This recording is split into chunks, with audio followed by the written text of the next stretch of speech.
I'm Kevin Devine and this is Devine Encounters. Now, if you're into the mod scene, somebody you should be checking out is the author Terry Rawlings, because he has written some of the most informative books on the whole scene. Now, I'm about to chat to a man who knows everything there is to know about mods. Oh. Terry Rawlings, how are you? Good to meet you. How do you, mate? You're an author. Well, yeah, I'll string some words together, basically. That's putting it mildly. You've written books about this. What draws you to this particular fashion? And To the fashion? I've just been doing it for so long. It's that old saying, once you start it, you have to see it. I'm not into fancy dress, all these people that, one minute they're a punk rocker and they're doing this, just stick with what you know. So that's it, really. Stick with what I know. And what drew you to it in the first place? Because you sound as if this has been a big part of your life and has inspired the books. So what was the first thing? Was it a piece of music? Was it a band? No, it was the original Quadrophenia album, the black and white Quadrophenia double hoop album. It came with a booklet. And it was fascinated by them pictures, and that was what it was, really. And there was still mods around in Bermondsey back then, and down in Rotherhithe, and I got given a scooter as well. So before I was, so it was all destined to be, I suppose, really. Now, you've mentioned one of the most sort of iconic things that you associate with that particular scene of scooter. So what kind of scooter was it you had? It was a TV 125. But I actually left it outside. There was a scooter shop called Scooter Long down the Old Kent Road, and it used to break down on Dunton Bridge every time I used to drive it. And one day I just left it next to the row of scooters, so when that guy packed up that day, he must have counted them all in and got an extra one. So it was. But now they're worth about £4,000, so I was never a great businessman. So give it away. And obviously this has been a big influence in your life, but tell us about the books and how you started writing them and what inspired. I never intended to do it. I mean, I was friends with Paul Wellerbeck in them days, and he used to say to me, "Terry, if you can tell a story in a pub like you can tell a story, you can write a book." And he got into the Small Faces quite late, really. He was a very big Who and Kinks fan, and we was doing a little fanzine, me and a friend of mine called Tony, on Sire Records photocopier. And he used to come up and get one every week. And he said, "Look, can you do a little book?" It was a great 5-minute wonder, Paul, back in them days. And he said, "I'm going to start a publishing company." So we did this little book called Yesterdays, which he sold on the Jams merchandise stall. And from there on, I was into the Stones, and I started working on a book about Brian Jones, because at Decca Records where I used to work as well. It wasn't that far removed from the 60s then, so all people who worked there still knew him, well, knew of him. I worked with the Stones back, when they was, on Decca. So they all had a story to tell, and they all had a main story to tell about Brian Jones. I thought, this is too good to not bother with. So 8 years later, we got the book out, and then a film with Steve Woolley, which flopped. That to do with Steve, I'm sure. And it still goes up to date. People are still fascinated by him. A lot of nutters, though. But the thing is, you mentioned something there about Brian Jones and about the film, and it's irrelevant if it was, a flop at the time, but it's still around. Yeah. How exciting was that, though, that your book was getting made into a film? Well, saying not as bad, it went on for so long, but every year they used to renew the options. So after 9 years, they were still renewing it every year. I was like, I don't care if they make it or not, because I'm just getting a cheque through the door for once a year without even doing nothing. But then when they finally got going, it was good. I managed to take the kids out to Morocco, and we had some good trips on it, really. Not that sort of trip. I imagine it would have been out to Morocco. I would say, if you want somebody to carry your luggage, I'm your man. Yeah, it was good. I wouldn't go back again, though, but it was definitely an experience. My kids hated it. Did they? Yeah. Well, we wouldn't take them back again. Walking around with pointy hats. It was frightening the life out of me. I didn't leave the compound. And talking about the books as well there, you obviously have a very specialised interest in a... Limited is the word. No, specialised. I think that's it. And you also have contacts with people at the Buzzcocks. Oh, Steve's an old friend of mine, very good old pal of mine. In fact, he helped. I was quite ill a couple of years back, and he helped put a band together with Mick Jones from the Clash and Glenn from the Pistols and Mick from the Kinks, which I just happened to be walking around with a couple in the West End, totally unconnected to this chance meeting. Terry, you have mentioned so many iconic names, Yeah, that was Pistols, Glenn, blah, blah, blah. Yeah. You just meet these people? I think it's by sheer virtue of, those who don't die from that era the wagon train's getting smaller, isn't it? So people still know each other. So that's what it is. But yeah, I'm a big fan of theirs, and they was, thankfully they all turned out and raised a few bob when I was going in hospital. So that's an enormous supergroup you put together. Yeah. It was. I thought he was going to do one song or something, but they've done all the. Steve done his numbers from the Buzzcocks, Mick done all his Clash ones. Gillen obviously did his Pistols and Ronnie Lane stuff. It's amazing. Yeah.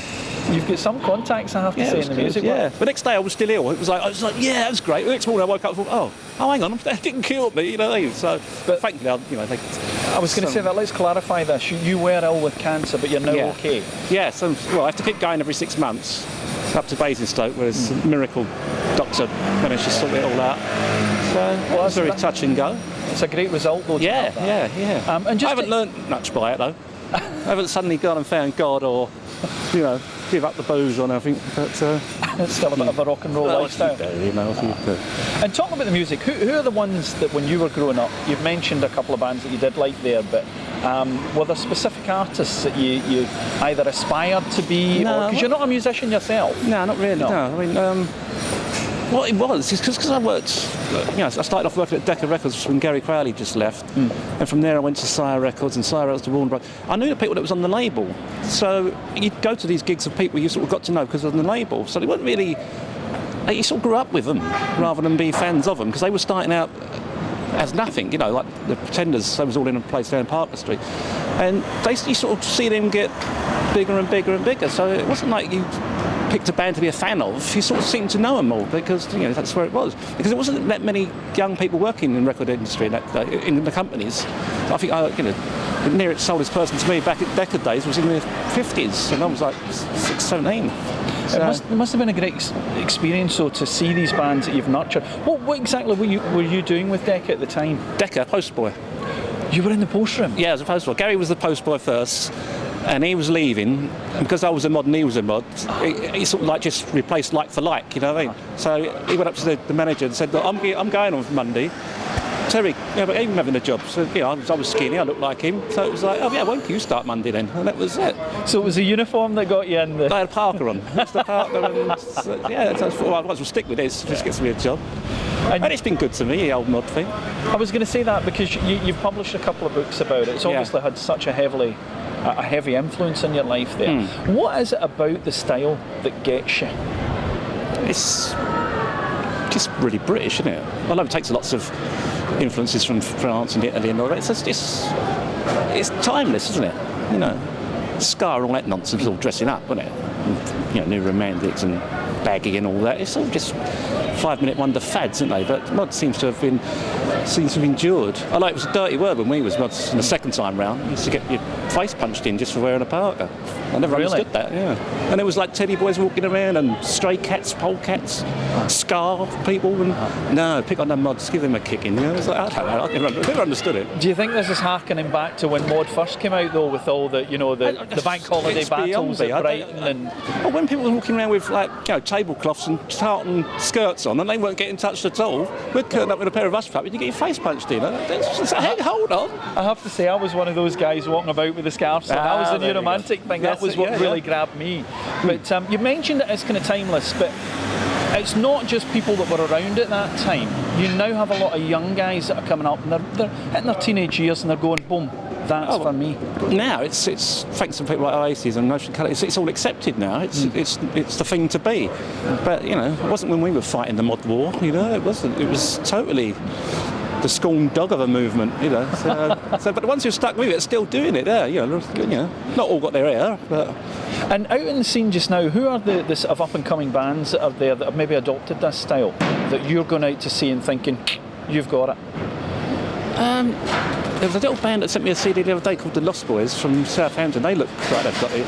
It's also Joel and the Troubadours and even Diggle at the Buzzcocks. He's still championing it along, So, but I don't know about the new bands. I mean, there aren't any new bands from what I see. It's all girl singers and boy bands, isn't it? Manufactured. Yeah, you don't see a guitar on TV anymore, do you? I'm not listening on N6 Roadshow, so I was holding it up for an auction. So you don't see it. I don't think there are any bands coming through now. And we had a pub in Twickenham, because Filthy's in Twickenham, and we had live music on every night. And there was a lot of bands coming through, but they all gave up in the end. You know. There's no exposure for them, is there?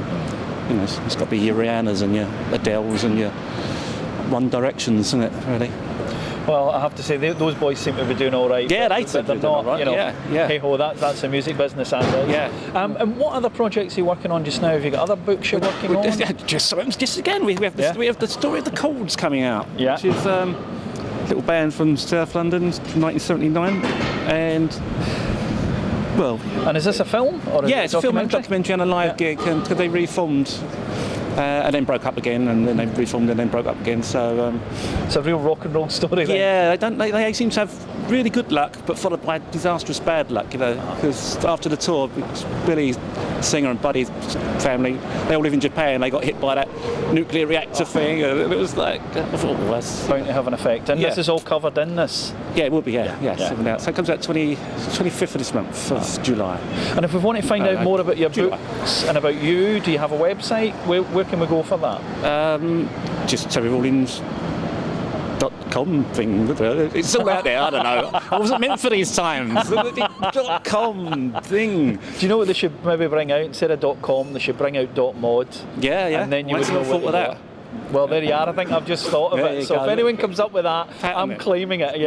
Doing that. Anyway, best of luck with it. Do you tweet as well? Have you got a... No, that's way beyond me. Yeah, maybe in another 10 years when it's called something else.